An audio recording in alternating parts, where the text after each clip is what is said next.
Heathrow বিমানবন্দরে বিদায় দিতে আসা ছেলে তারেক রহমানকে মা খালেদা জিয়া জিজ্ঞেস করছেন, তুমি বাসায় কিভাবে যাবে আর কতক্ষণ এভাবে দাঁড়িয়ে থাকবে?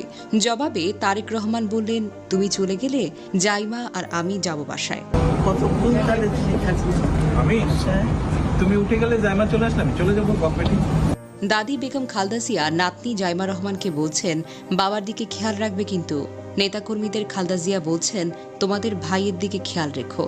ভালো থাকো, তোমরা ভাইয়ার খেয়াল রেখো। মরহুম আরাফাত রহমান কোকোর স্ত্রী শর্মিলা রহমান তারেক রহমানকে উদ্দেশ্য করে বলছেন, ভাইয়া আপনি তো ভাবিকে বিদায় দিলেন না। তারেক রহমান হেসে বললেন, এখনো তো সামনে আছে। তবে তার কিছুক্ষণ পর অবশ্য তারেক রহমান জোবাইদা রহমানের কাছে গিয়ে তাকে বিদায় জানান। সেই সাথে একসাথে বিদায় বেলায় একসাথে ছবিও তোলেন। কি সুন্দর পরিবার, কি সুন্দর খুনসুটি, দেখেই যেন চোখটা জুড়িয়ে যায়। এই পরিবারে খালেদা জিয়া শুধু একজন নেতা নন, তিনি একজন মা,